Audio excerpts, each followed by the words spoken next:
믿음으로 따라하세요. 하나님, 오늘도 큰 은혜 주옵소서. 옆 사람 축복해 주세요. 성령의 능력으로 세상도 마귀도 죄악도 자아도 이깁시다.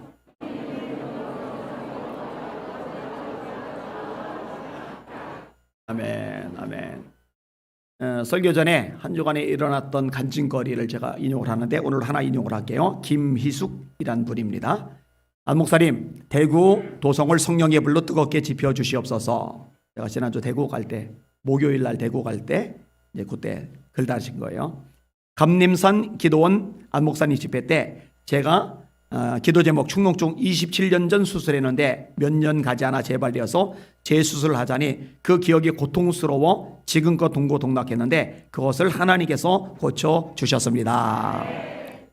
27년 전 수술하고 몇 년 가서 재발했으면 거의 20년 이상 못 고치던 건데 고쳐진 거예요. 그때 목사님께서 말씀하셨어요. 바로 응답 없어도 조금 지나서 응답도 받고 시간이 걸릴지라도 기도에 놓은 것은 반드시 응답받는다고 그 말씀 믿고 고쳐주시리라 믿고 기다렸는데 드디어 고쳐주셨습니다. 할렐루야. 성경 읽기 해야 하는데 근무 시간이 많아서 일하면서 성경 듣기 하고 있는 중 코에서 레몬처럼 상큼하고 모과 향 같은 냄새가 났는데 저 혼자만 나는 거예요. 같이 일하는 사람은 아무 냄새도 안 난다고 하고 며칠이 지난 후 계속적으로 냄새가 너무 잘 나요. 개코가 되었어요. 본디 축농증 비염은 냄새를 못 맡습니다. 집에 냄비에 국물이 다 틀어가도 맡지를 못하는데 지금 너무 호흡하기 쉽고 냄새가 다 느껴져요. 할렐루야. 주님께 감사의 영광 올립니다. 안 목사님 말씀 선포는 능력 있으십니다. 하나님께서 귀하게 쓰십니다. 그리고 하트를 5개를 달았어요. 짧은 간증입니다. 목사님 파이팅. 우리 하나님께 영광의 박수 한번 올립시다. 할렐루야. 여러분들이 기도하셔서 가는 데마다 역사들이 능력들이 기적들이 많이 나타나요. 그런데 사실 성경에 보면 이런 건 아무것도 아니에요. 더 대단한 더 놀라운 더 위대한 기적들이 나타나야 될 줄 믿습니다. 기도하시면 그대로 될 줄 믿습니다. 하나님을 믿고 섬기는 사람에게는 사실 두려워할 게 없어야 정상입니다. 다시 말합니다. 하나님을 믿고 섬기는 사람들에게는 두려워할 게 없어야 정상입니다. 1871년 시카고에 대화재가 일어났어요. 1만 7천 채의 건물이 탔습니다. 9만 명 이상이 이재민이 되었어요. 이때 무디 목사님이 목회하시던 교회도 홀라당 타버렸어요. 이 타는 광경을 지켜보고 있는 무디 목사님 옆에 기자들이 몰려듭니다. 아니, 당신의 하나님 능력 있다고 그렇게 설교를 했는데 그 하나님은 어디 간 겁니까? 저렇게 불타버리는 교회 안 보입니까? 저 교회 불타지 않도록 그거 막아줄 능력은 없으십니까? 얼마든지 비웃을 수 있잖아요. 여러분, 그렇게 비웃음이 다가올 때 진짜 배기와 쭉정기가 드러나는 거예요. 그럴 때 기죽으면 할 말이 없어가지고 풀 죽어 있으면은 그거는 엉터리요. 이 무대 목사님이 까딱 안 합니다. 예. 사실은 예배당 자리가 모자라서 예배당을 더 크게 지을 생각이었는데 하나님께서 알아서 허물어 주시네요. 철거 비용 아꼈잖아요. 그죠? 돈은 있습니까? 예, 있습니다. 그리고 성경책을 내보였다는 유명한 일화가 있잖아요. 두려워하지 않는 거예요. 이제 우리에게 불탔으니 어떻게 하나. 건축 비용도 없는데 큰일 난데. 그런 거 두려워하지 않는 거예요. 우리 성도들 시험 들면 어떡하지? 그런 거 두려워하지 않는 거예요. 세상 사람들이 언론들이 이거 조롱하며 기사 쓰면 어떡하지? 그런 거 두려워하지 않는 거예요. 오히려 하나님께서 역사하실 것을 기대하는 거예요. 살아있는 믿음이죠. 이 목사님이요 더 열심히 말씀을 전하러 돌아다니게 됩니다. 어떻게 하게 되느냐? 이 시카고 재건을 해 본인의 교회만 아니라 시카고 불난 이 도시의 재건을 위해 모금을 하러 영국과 미국을 돌아다니면서 집회를 하기 시작하래요. 그리고 기금을 모으는 거예요. 무엇보다 이 기간 중에 하나님을 더 알고 싶다라는 갈망으로 불타오릅니다. 그리고 이후에 뉴욕 5번가를 걷던 중에 성령의 불이 강력하게 임재하는 것을 경험하게 되는데요. 이전에도 대단한 설교자 있는데 이 뉴욕에서 성령의 불이 제대로 임하고 나서 그 다음부터 더 강력한 불의 메시지를 전하게 됩니다. 할렐루야. 친구 집에 급히 뛰어들어가요. 방을 빌려요. 거기서 기도해요. 하나님 영광을 아주 깊이 느끼게 됩니다. 그리고 교회는 교회대로 더 멋지게 건축을 하고 하나님의 부흥의 역사를 더 많이 경험하게 돼요. 그래서 세계적인 부흥사 그러면 무디를 꼽게 되는데요. 이게 시카고 대화재 이후에 펼쳐진 일입니다. 할렐루야. 신체적인 한계도 두려워할 필요가 없죠. 닉 부이치치는 워낙 유명해서 많이들 알아요. 기형아로 태어났어요. 두 팔이 없어요. 두 다리가 없어요. 엉덩이 아래쪽에 발가락 두 개만 이렇게 무슨 오리발처럼 발가락 두 개, 네 개도 아니에요. 두 개만 이렇게 나 있어요. 그러니 얼마나 인간적으로 보면은 비참하고 불행하고 안쓰럽습니까? 근데 이렇게 고백을 합니다. 이분의 고백입니다. 사지가 없어서 불행하냐고요? 마음의 상처를 안고 사는 사람들이 더 불행합니다. 사지가 없는, 팔과 다리가 없는 내가 불행한 게 아니라 마음에 상처를 안고 살아가는 사람, 그거 극복하지 못해서, 그거 해결하지 못해서 그 응어리 안고 살아가는 사람, 그들이 더 불행합니다.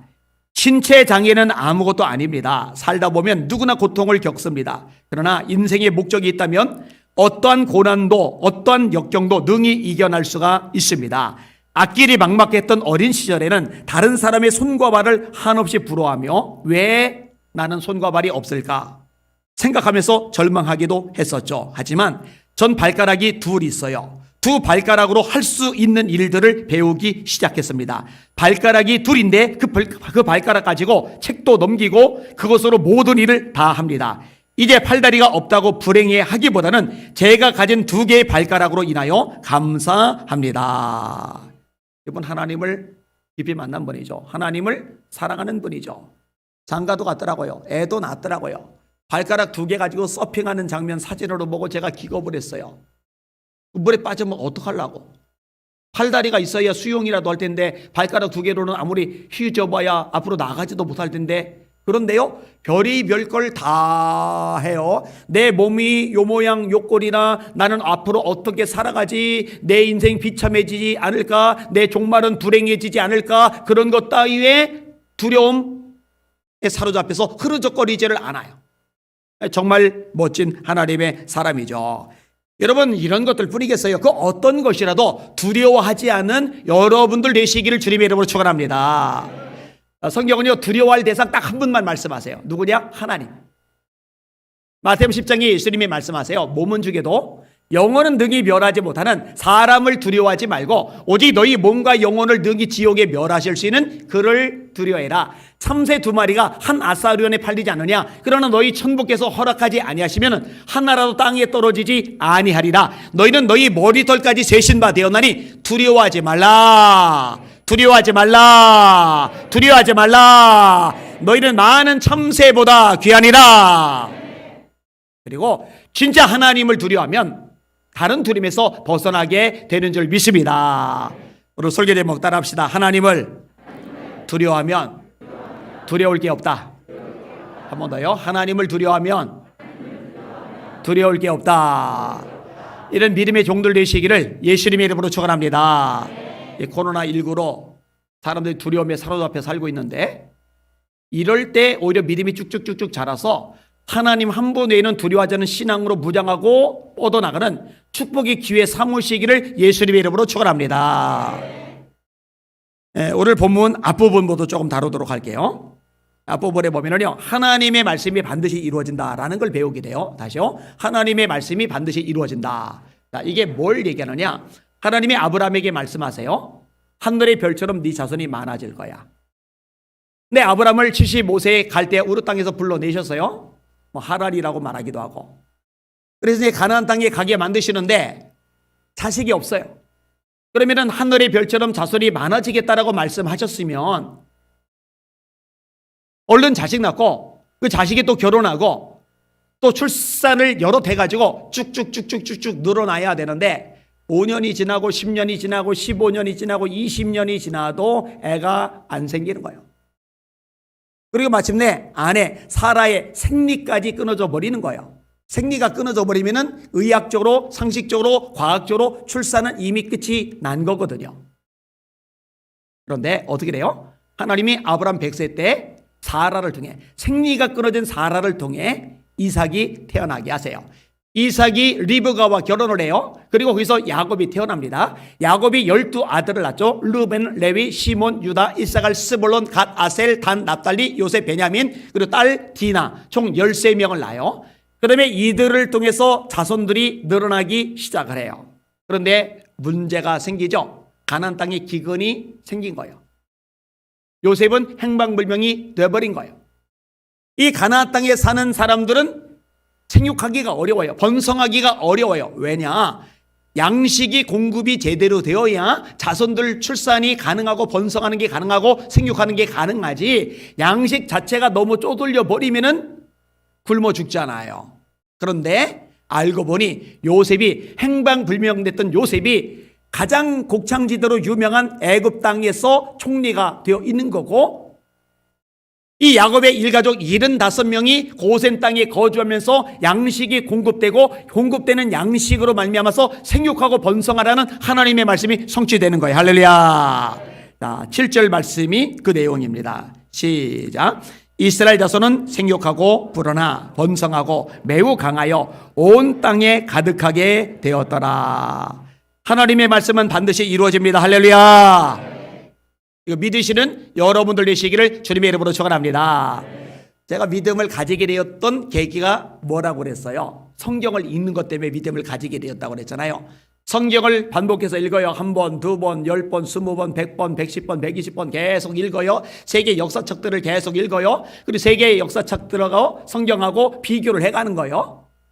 근데 하나님의 말씀이 어긋나는 게 하나도 없어요. 말씀대로 역사가 만물이 세상이 움직여지는 거예요. 자, 예를 들어 느부갓네살이 꿈을 꿨어요. 그리고 꿈을 잊어버린 거예요. 신하들만 잡아요. 꿈을 해석해 내라는 거예요. 꿈 내용을 알려달라고 말하니까 오히려 죽이라고 명령을 내려요. 이때 다니엘과 세 친구들이 하나님 앞에 기도를 해요. 하나님이 영안을 여세요. 그 꿈 내용을 보게 하세요. 거대한 신상을 봤어요. 머리는 금, 가슴과 팔은 은, 배와 넓적다리는 동, 종아리는 철, 발은 철과 흙이 섞여 있어요. 어디서 돌멩이 하나가 날아오더니 이 거대한 신상을 때려요. 신상이 부서지더니 가루가 돼요. 이 돌멩이는 무생물임에도 불구하고 생물인 것처럼 점점 커지더니 온 세상에 가득하게 돼요. 왕이요, 왕이 이런 꿈을 꾸셨습니다. 그리고 꿈의 해석은 이렇습니다. 금머리는 왕입니다. 바벨론. 그 다음에 은은 다음에 일어날 나라, 메데파사, 연합권, 페르시아. 이 페르시아의 왕인 고레스가 바벨론을 때려 부시죠. 그리고 고레스 칙령을 내려요. 이 칙령에 의해서 유대인들이 예루살렘에 돌아와요. 정확하게 70년 만입니다. 이것도 하나님의 말씀의 성취입니다. 예레미야 29장에 예레미야가 예언합니다. 바벨론에서 70년이 차면 내가 너희를 돌보고 나의 선한 말을 너희에게 성취하게 하여 너희를 이 땅으로 돌아오게 하리라. 너희를 향한 나의 계획을 내가 안 하니 평안이요 재앙이 아니니라. 다시 말해 바벨론이라는 거대한 제국에서 유대인들이 독립운동을 벌일 수가 없어요. 유대 땅에 돌아올 수가 없어요. 그런데 바벨론을 박살낸 거예요. 페르시아 통해.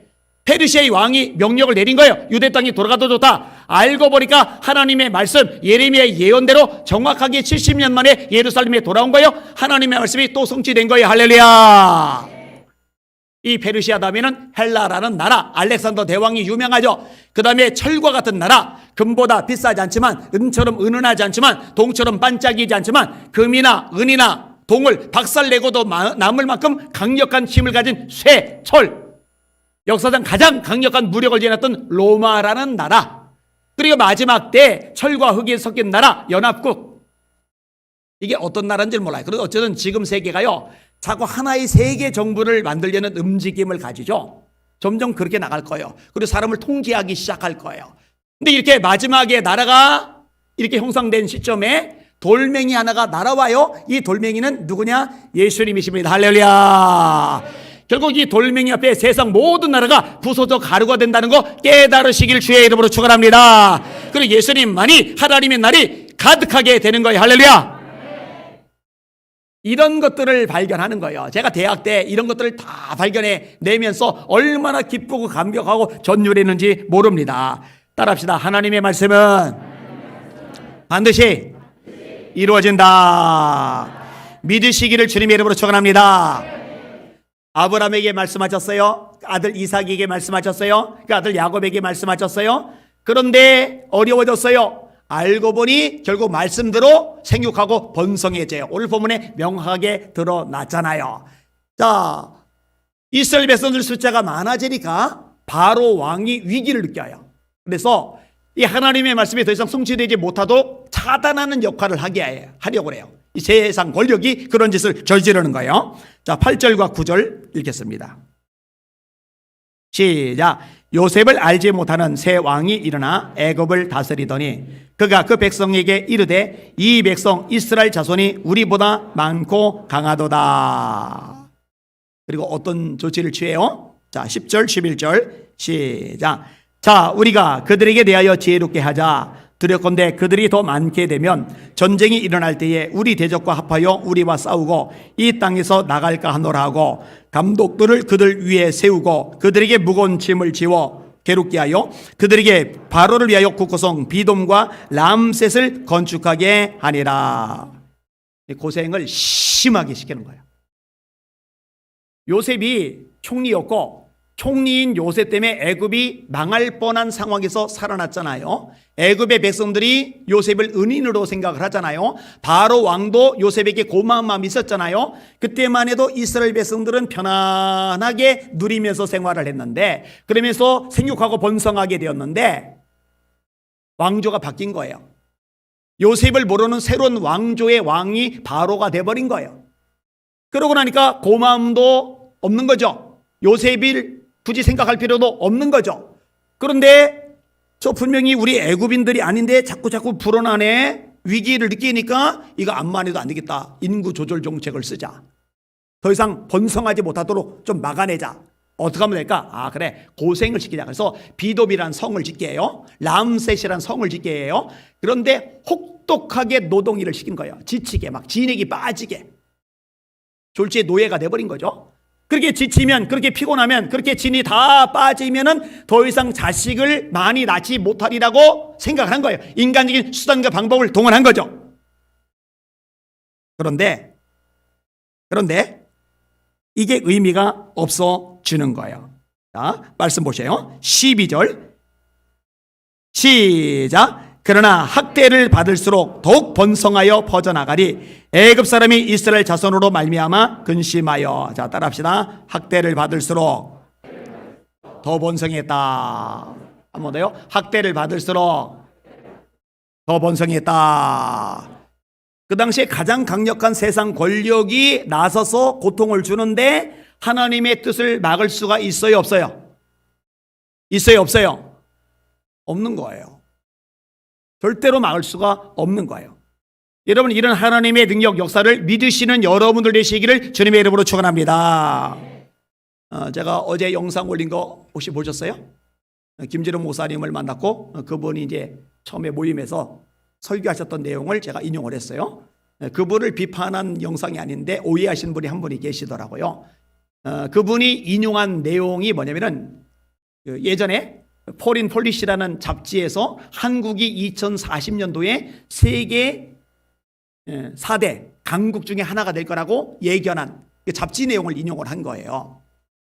세계 강국이 될 만한 나라가 어떤 나라가 있느냐? 독일이 들어가 있고요.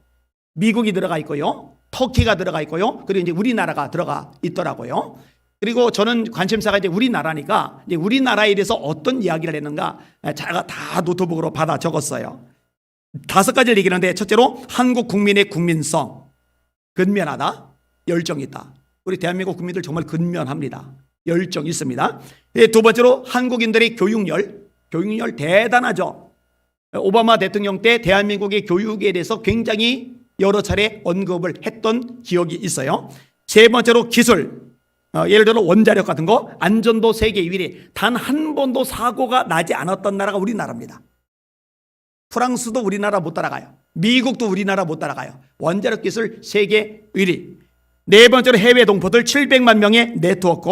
다섯 번째로 한국의 개신교를 꼽았어요. 그 기독교 잡지가 아니에요. 일반 잡지예요. 정치 잡지예요. 한국의 개신교를 꼽았어요. 왜냐?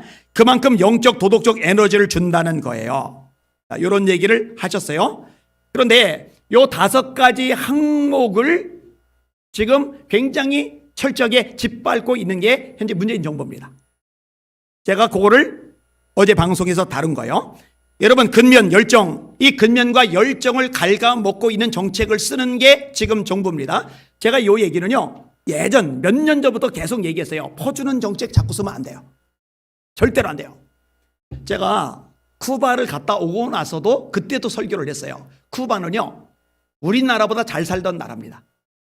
자연 경관 좋아요. 자원 많아요. 근데 피엘 카스트로가 권력을 잡고 나서 인기를 얻으려고, 표를 얻어내려고 포퓰리즘 정책을 쓰죠. 무상 급식, 무상 의료, 무상 교육, 무상 주택까지. 여러분 지금 집 때문에 난리가 났잖아요. 서울 집값 엄청 비싸잖아요. 젊은이들이 자기 집 마련하기가 얼마나 힘듭니까? 그런데 무상으로 집 한 채씩 준다. 그러니 막 무조건 표를 주는 거죠. 무조건 뽑아주는 거죠. 그런데 여러분 아세요? 그렇게 되면 나라 망합니다. 쿠바 사람들 한 달 월급이 보통 10,000원. 많이 받는 사람 30,000원. 제가 가서 현지에서 직접 보고 들은 얘기거든요. 자, 한 달에 10,000원 받아서 생활이 돼요? 한 달에 30,000원 받아서 생활이 돼요? 안 돼요. 그러니까 도둑질이 너무 많아요. 틈만 나면 훔쳐가지고 팔아먹는 거예요. 그리고 물가는 천정부지로 치솟아요. 스타렉스 중고가 1억 5천. 여러분 한 달에 10,000원씩 받는 사람이 중고 1억 5천짜리를 어떻게 살아요? 그럼 새 차는 얼마냐고 물어봤더니 새 차는 4억 5천. 그러다 보니까 50년, 60년, 70년 된 차를 계속 고쳐서 써요. 아름다운 나라의 풍경이 진짜 끝내줘요. 그런데 제가 숨을 못 쉬어요. 전 기관지 폐가 약하거든요. 공기가 나쁘면은 즉각적으로 이게 몸이 힘들어져요. 그런데 그렇게 아름다운 나라인데 제가 숨을 쉬기가 너무 힘들어요. 왜냐? 50년, 60년 된 차를 고쳐 쓰다 보니까 매연이 너무 심한 거예요. 우리 게 청년 중에 하나인데 고용보험 있잖아요. 회사 그만뒀어요. 그러면 몇 개월 동안 돈이 나와요. 그러니까 어떻게 생각하느냐, 이 고용보험을 안 타먹으면 손해라는 생각이 들어서 그 몇 달 동안 직장을 구할 생각을 오히려 안 하는. 봐요. 고용보험이 나오든 말든 지장 구해야죠. 자꾸 퍼져요. 그리고 나서 돈이 딸리니까 또 퍼줘야 표를 긁어모을 텐데 돈이 딸리니까 어떡하느냐? 세금을 자꾸 걷어들여요. 우리 교회 예배 드리던 분 김포 쪽에 사셔요. 가서 이제 신방을 했는데 땅을 파는데 땅을 팔면은 세금이 40%. 10억 팔았으면은 4억이 세금. 말이 안 돼요. 우리 배 목사님하고 배 목사님 운전해서 제가 지방 쪽 집회를 계속 다니잖아요. 다니는데 여러분 분명히 70km 구간이던 곳인데 어느새 50km 바뀌어 있어요. 80km 구간이던 곳인데 어느새 70km 바뀌어 있어요. 그리고 내비가 아직 그것을 인식하지 못하는 것들이 있어요. 자동차에 달리는 내비는 업그레이드를 안 시켜놓으면 이전 것대로 하거든요. 제가 다니면서 깜짝깜짝 놀래요. 키로수가 다 낮아 있는 거예요. 전 지역이 막. 정상이 아니에요. 자, 교육열. 이 교육열도 다 무너뜨렸어요. 여러분 전교조 합법화 시켜버렸잖아요. 이념교육 시켜버리잖아요. 하향 편준화 시키잖아요.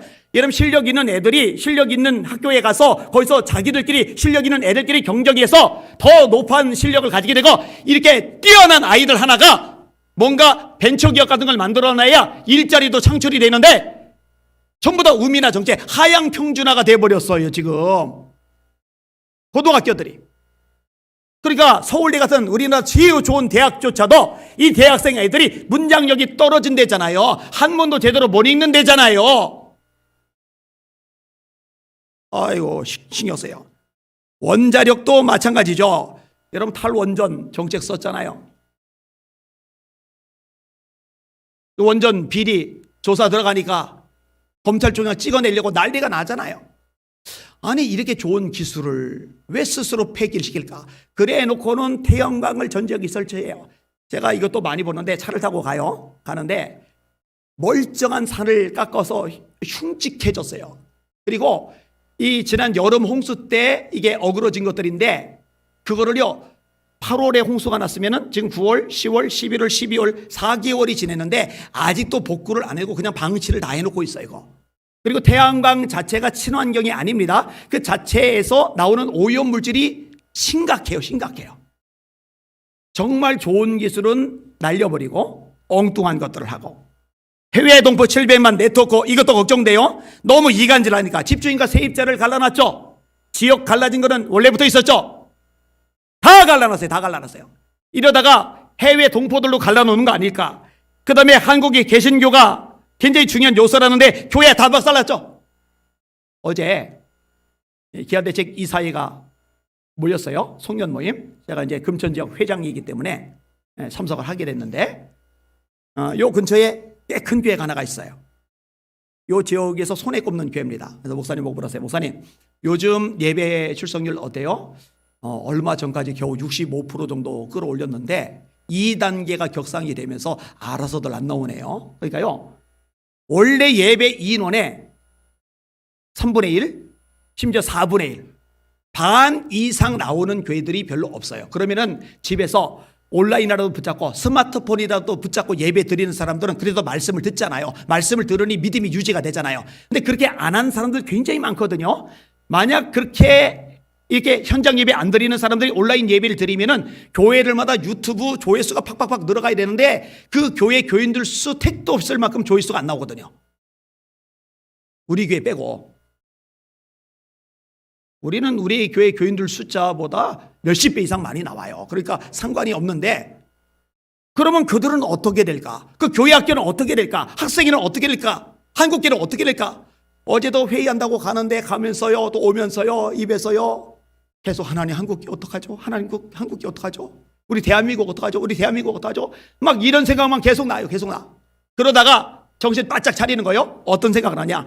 아니야. 아무리 그래도 역사의 주인은 하나님이시지. 세상 권력이 가로막아도 못된 짓을 해도 엉뚱한 짓 찾고 버려도 여전히 역사 만물 우리 대한민국 진짜 주인은 하나님이시고 하나님의 뜻이 이루어지지. 더 기도하자. 그리고 우리 성도들 더 기도하게 만들자. 그럼 하나님이 역사하실 테니까 할렐루야. 하나님의 능력 믿으시면 아멘. 네, 믿으실 수 있기를 주님의 이름으로 축원합니다. 자, 핍박을 가하는데, 어려움을 주는데, 고행을 시키는데, 노동을 시키는데 그래도 번성하니까 다음 방책을 써요. 방책이 뭐냐? 산파들을 불러들여서 아기를 낳을 때 딸이면 살리고 아들이면 죽이라는 거예요. 세상에 이런 무식한, 이런 잔인한 명령을 내려요. 자, 15절 있습니다. 시작. 애굽 왕이 히브리 산파 십부라라 하는 사람과 부하라는 사람에게 말하여 이르되, 너희는 히브리 여인을 위하여 해산을 도울 때에 그 자리를 살펴서 아들이거든 그를 죽이고 딸이거든 살려두라. 말도 안 되는 정책이 나온 거죠. 자, 그러면은 이게 권력도 권력 나름인데 지금의 대통령하고는 비교가 되지 않을 만큼의 권력을 가진 사람이 왕이죠. 그리고 왕 중에서도 격이 달라요. 우리나라 왕들은 권력을 가지고는 있지만 신하들하고도 싸우고 왕족들하고도 싸워요. 그래서 피비린내라는 전쟁들이 많이 일어나요. 근데 애국 같은 경우는요, 왕 자체가 신이에요. 우리나라는 왕을 신 취급하지는 않아요. 그런데 바로는 왕 자체가 신이에요. 따라서 신 취급을 받는 바로의 명령, 이 명령은 두렵고 떨림으로 따라야 돼요. 어느 누구든지 두렵고 떨림으로 따라야 돼요. 근데 이 산파들은 히브리 산파들이에요. 하나님을 믿는 사람들이에요. 이 왕의 명령을 오늘 본문에 보니까 두려워하지 않았다라고 말씀하고 있어요. 자, 보세요. 엄청 놀라운 표현인데 17절 읽겠습니다. 시작. 그러나 산파들이 하나님을 두려워하여 애굽 왕의 명령을 어기고 남자 아이들을 살린지라. 바로의 명령을 어겼대요. 정부 지침 따위를 안 따르는 차원이 아니에요. 이거는 절대 권력자 신취급을 받는 바로 왕의 명령을 어겼대요. 그런데 이 바로 왕의 명령을 어긴 이유가 뭐냐? 딱 하나인데, 하나님을 두려워하여, 하나님이 두렵기 때문에 세상 권력의 말에 귀를 기울이지 않고 순종하지 않고 따라가지 않은 거예요. 할렐루야. 아주 중요한 원리가 나와요. 여러분, 이 산파들은 국가 지도자가 아니에요. 이 산파들은 종교 지도자도 아니에요. 유명 인물들도 아니에요. 그냥 애기 나올 때 거들어주는 그런 산파 아이들 뿐이에요. 그런데 대단해요. 그 속에 뭐가 있는 거예요? 하나님을 두려워하는 마음이 있는 거예요. 여러분, 제가 분명히 말합니다. 정말 하나님이 두려우면 하나님께서 기뻐하시는 것을 하기 위해서 세상이 아무리 찍어 눌러도 하나님의 뜻을 행할 줄 믿습니다. 여러분, 다니엘 얘기 너무 잘 알잖아요. 여러분 다니엘이라고 왕이 두렵지 않겠어요? 다니엘이라고 사자굴에 들어가 갈갈이 찢겨서 사자 먹이 되는 거 마음 편하겠어요? 그런데 다니엘이 진짜 두려워하는 사람은 하나님이거든요. 하나님. 그러니까 내가 30일 동안만 기도를 안 하면 돼. 30일 동안만. 내가 30일 동안만 기도를 하기는 하되 골방에 들어가서 하자. 이러면 돼요. 그런데 내가 30일 동안 기도를 중단하고 부귀영화를 누리노니 난 기도하다 죽을래. 내가 30일 동안 골방에 들어가 기도 안 하는 것처럼 하다가 부귀영화 누리노니 차라리 기도하는 거 티를 내고 창문 열어놓고 그렇게 마음껏 예배하다가 차라리 죽을래. 이게 다니엘이잖아요. 왜 이러냐고요? 하나님이 두려우니까. 지금 최 목사님 저 뒤에 있는데 자리 배치가 지금 제 마음을 상당히 이제 불편하게 지금 했어요. 공무원들 오늘 구청에서 온다고 그냥 조금 이게 이전보다 좀 떨어뜨려 놨는데 이렇게 하기 전에 저한테 먼저 물어봤어야 되는데 물어봤어야 되는데 제가 뒤늦게 카톡을 보냈는데 카톡은 못 봤는지 모르겠어요. 요 얘기죠. 미국 대법원, 연방 대법원 최상위법 법원에서 코로나19 방역보다 종교 활동이 우선이다. 수정헌법 1조에 의한 것이다. 그래서 미국의 민주당 주지사들이 행정명령 내렸던 걸 전부 다 무효화시켜버렸어요. 여러분, 헌법은 최상위법인데 이 헌법에 표현의 자유가 들어가 있어요. 집회 결사의 자유가 들어가 있어요. 그 다음에 종교의 자유가 들어가 있어요. 그런데 표현의 자유 짓밟죠. 방역법으로. 그 다음에 집회 결사의 자유 짓밟죠. 방역법으로. 그래서 광화문 다 막아놓은 것도 모자라서 전부 다 파헤쳐 버렸잖아요. 그죠? 그 다음에 종교의 자유 집합죠. 방역법으로. 그러니까 헌법에 최상위법에 보장된 걸 헌법 밑에 있는 방역법 가지고 짓밟는 거예요. 이게 미국에선 소송에 들어가서 제대로 된 결과가 나왔는데 우리도 그렇게 해야죠. 그래 안 그래요? 제가요 그저께 손연보 목사님을 만났는데 참 멋있더라고요. 그 교회는 대형교회입니다. 대형교회가 대면 예배, 현장 예배를 다 드리니까 구청이고 경찰서고 난리가 난 거예요. 그러니까 막 계속 몰려와가지고 예배 드리지 말아라, 예배 드리지 말아라. 그래도 예배 드리니까 행정명령, 금지 명령을 내리고 그 명령을 내렸음에도 불구하고 계속 예배를 드리니까 마침내 고소를 6건을 했더라고요. 그러면은 까짓거 행정명령 내렸을 때 벌금을 내고 말면은 깔끔해요. 대형교회니까 돈 얼마든지 있잖아요. 그런데 그거 벌금을 내질 않고 변호사를 사서 법적으로 싸우고 있어요. 왜냐? 돈을 내는 것보다 변호사를 쓰는 게 돈은 수십 배 더 들겠지만 제대로 된 어떤 결과물을 내놔야 한국교회가 보호를 받을 거 아니겠어요? 제가 금요예배 끝나고서 아내랑 둘이 산책을 할 때 저 먹자 골목에 가잖아요. 식당들마다요 사람들이 꽉 차 있어요. 제가 내년도 이 금천 기독교연합회 회장이 되는데 부총장 지금 만나가지고 얘기를 한번 할 생각이에요. 교회들 자꾸 단속 나오는데 거기 단속 몇 번 나갔는지 제가 한번 저한테 얘기할 거예요. 그래서 만약에 거기 안 나갔으면은요 우리 교인들 시켜서 계속 신고를 할 거예요. 왜냐면 우리 교회 왜 찾아오나 물어봤더니 신고를 해서 찾아온대요. 그럼 신고를 하면은 한밤에 거기도 찾아가야죠. 쉬는 날 일요일 날 여기 찾아올 정도면은. 근데 제가 안타까운 건 뭐냐면은 처음에 이런 얘기가 나왔을 때 교계 지도자들이 두려워하지 말고 하나님만 두려워하는 마음 가지고 우리 방역 동참하겠다, 소독하겠다, 이것저것 다 협조하겠다, 최선 다하겠다. 단 예배는 니들 마음대로 건들지 말아라. 예배 건들면 우린 싸운다. 예배 건들면 우린 법적 소송 취한다. 예배 건들면 당신들 표 절대로 앞으로 안 찍어줄 거다. 이랬더라면은 여기까지는 안 왔을 겁니다. 여러분 사드락 메삭 아벳느고도 마찬가지죠. 왕이 세운 금신상에게 절하라고. 절하지 않으면 풀무불 속에 집어던져 태워버리겠다고. 여러분 이건 국가 권력이 명한 거예요. 이건 정부 방침이에요. 그러니까 모든 사람들이 엎드려 절을 해요. 그런데 사드락 메삭 아벳느고는 하나님이 두렵거든요. 하나님이 우상 숭배하지 말라고 하셨거든요. 그러니까 하나님이 두렵기 때문에 왕의 명령을 거절하는 거예요. 거절한 것 때문에 호초를 당했어요. 불려갔어요. 이 느부갓네살 왕은 잔인하기가 이루 말할 수가 없거든요. 시드기야 왕조차도 보고 있을 때 아들들 2명 쳐 죽이고 그 광경을 보게 한 다음에 산채로 누나를 뺐어요. 마취도 안 시키고 누나를 뺐어요. 왕의 눈을. 80명 군인도 아닌 사람들 잡아들였는데 느부사라단 장군이 데리고 왔는데 군인도 아닌 그들을 그 자리에 그냥 다 쳐 죽였어요.